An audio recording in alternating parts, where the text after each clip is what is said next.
യുവനടിയുടെ ലൈംഗിക അതിക്രമ പരാതിയിൽ സംവിധായകൻ രഞ്ജിത്തിനെയാണ് കഴിഞ്ഞ ദിവസം കസ്റ്റഡിയിലെടുത്തത്. 14 ദിവസത്തേക്ക് റിമാൻഡിലുമാക്കിയിട്ടുണ്ട്. പക്ഷേ ഈ ഒരു സംഭവത്തിൽ ഇതുവരെ ആരും പ്രതികരിച്ചു കണ്ടില്ല. പ്രത്യേകിച്ചും മലയാളത്തിലെ സ്ത്രീകൾക്ക് വേണ്ടി സപ്പോർട്ട് ചെയ്യുന്ന വുമൺ ഇൻ സിനിമ കളക്റ്റീവ് എന്ന് പറയുന്ന WCC, ആ WCC അംഗത്തിലെ ഒരാൾ പോലും ഈ ഒരു വിഷയത്തിൽ പ്രതികരിക്കുകയോ രഞ്ജിത്തിനെതിരെ സംസാരിച്ചുകൊണ്ട് രംഗത്ത് വരികയോ സ്ത്രീകൾക്ക് വേണ്ടി സപ്പോർട്ട് ചെയ്യുകയോ ചെയ്തിട്ടില്ല എന്നതാണ് കൂടുതൽ വിമർശനവും. ദിലീപും നടി ആക്രമിക്കപ്പെട്ട കേസും വന്നപ്പോൾ നിരന്തരം വാതോരാതെ സ്ത്രീക്കൊപ്പം അവൾക്കൊപ്പം എന്നൊക്കെ പറഞ്ഞ് രംഗത്തെത്തിയവർ ഈ ഒരു വിഷയത്തിൽ മാത്രം എന്തുകൊണ്ടാണ് പ്രതികരിക്കാത്തത് എന്നുള്ള ചോദ്യമാണ്. ഇവരൊക്കെ ഇവിടെ തന്നെ ഉണ്ടോ അതോ ഒരു ടൂറും പോയതാണോ എന്നും അറിയില്ല.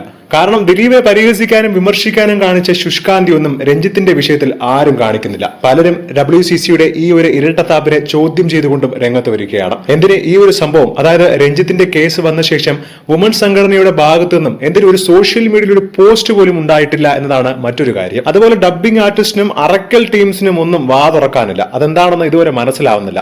അല്ലെങ്കിൽ ഏതൊരു കാര്യത്തിന് വേണ്ടിയും ഇരയ്ക്കൊപ്പം എന്ന് പറഞ്ഞ് രംഗത്ത് വരുന്നവരൊക്കെ ഇപ്പോൾ പ്രതിക്കൊപ്പം ആയിരിക്കും. ചിലപ്പോൾ മുൻപ് നടിക്കൊപ്പം എന്ന് പറഞ്ഞുകൊണ്ട് നിരവധി ആളുകൾ നിലവിളി കൂട്ടിയപ്പോൾ ഈ ഒരു സംഭവത്തിൽ ഒരു നടിക്കൊപ്പവും ഒരു സ്ത്രീക്കൊപ്പവും ഒരു സംഘടനയും കാണാനില്ല എന്നതാണ് മറ്റൊരു കാര്യം.